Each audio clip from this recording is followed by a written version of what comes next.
Hi friends, so for more orchestral tutorials and musical content, don't forget to subscribe and click the bell button notification somewhere down here. So I think FL Studio is the best DAW you can start your musical journey with if you have the same background as me, which is basically I don't play any instruments. I do everything by ear. Sometimes I follow a scale, not always, but mostly I don't. And the reason why I think FL Studio is the best DAW you can start your musical journey with is the piano roll. What makes FL Studio great, especially if you're a beginner or have the same background as me, is that it's really easy to click in notes with the mouse, which is what I mostly do. So, for example,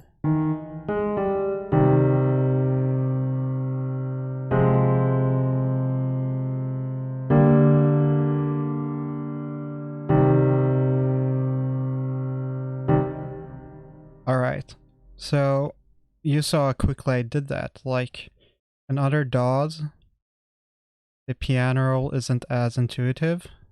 Some of them doesn't even have the note names here. On the actual keys, that is. Which makes it harder for you to follow a scale. You get lost more easy and stuff like that. Now, that's true that FL Studio has some limitations and is annoying in some ways. But I think that you can easily start your musical journey with FL Studio. Now it's also kind of different compared to other traditional DAWs. So it takes time to transition to other DAWs when you actually have used FL Studio for a while. But the most important thing is that you actually make music. So FL Studio has a great approach and it gets a lot of flack. Like, a lot of people looks down on it still because it used to be called Fruity Loops, which is kind of sounding like a toy or something.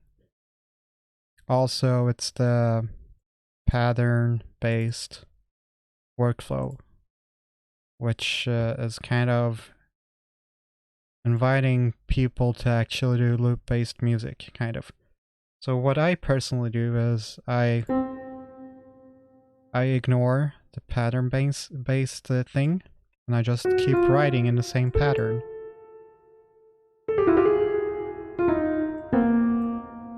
And these are just random notes. It's not going to sound good. And say, for example, that I've done 8 bars, and I'm like, okay, this is the intro. So I put a marker. Sometimes I do it beforehand or after. So intro. You can also call it ABC, whatever works for you. Sometimes I use ABC. I think I picked it up from other people. Then you can write build up, and that's it. So it's really easy, and you can do a lot of things with just the mouse and the keyboard, as in not a MIDI keyboard, your actual PC keyboard, which is great. In other DAWs, it can be a lot more cumbersome. There's another DAW that I think is kind of easy to use, but the problem is the piano roll isn't that good, and it's Ableton.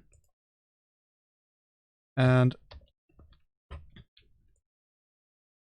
here's another thing.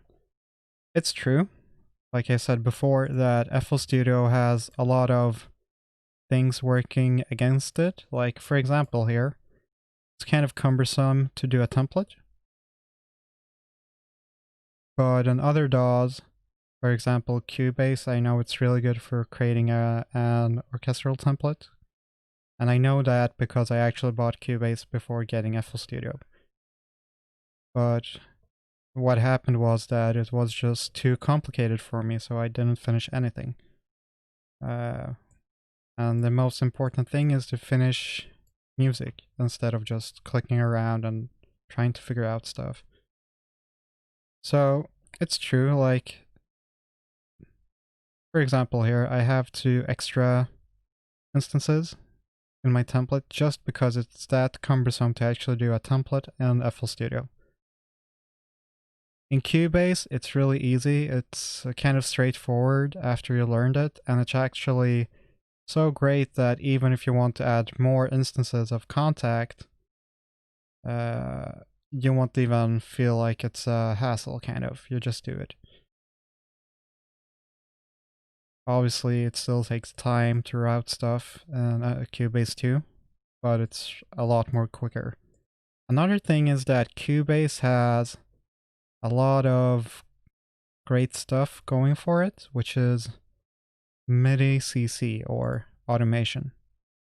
So say for example, alright, so here's a crescendo for you. Now that might not look cumbersome, but think for example if you want to do that for, I don't know, every instrument, or you have a really cool modulation in mind, it does take time. And what takes time is that you actually have to draw it in like this, kind of. But a lot more precise. Now I just did it quickly and sloppy. But in Cubase, which is one of the best DAWs for MIDI CC, they actually have tools. Like Cubase has tools that does this kind of shape for you. And you can even choose how long you want it, like if you want the crescendo this long or this long. There's a limitation to that, but it's still really good. So in Cubase, it's a lot easier to do something like this, for example. Again, I'm not doing it that precise. So I think that, so here's my take on it. If you're a composer who's just diving into composing, you should start with FL Studio because it's that more simplified compared to other DAWs. But if you're actually someone who's been composing for a while, like, I don't know, like not necessarily in front of a computer, but maybe you've been playing piano for years, I think you can definitely start with Cubase, Ableton, or some other DAW depending on the genre.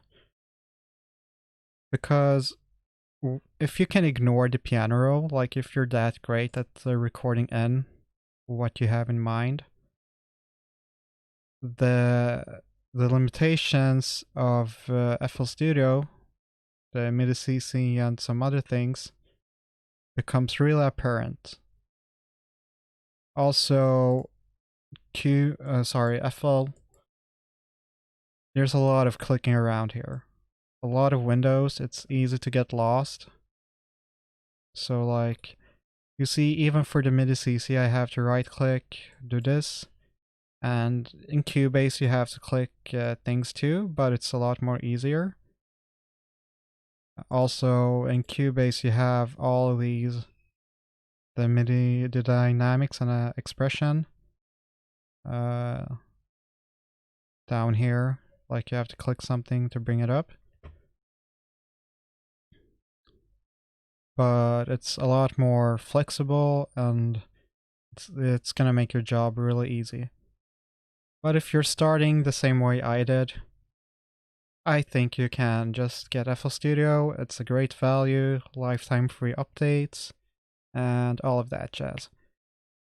So that's everything for today. I know this is kind of a different video, just my way to give you guys advice.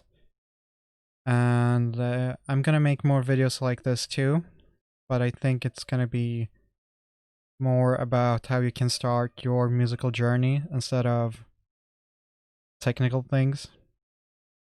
or both, we'll see.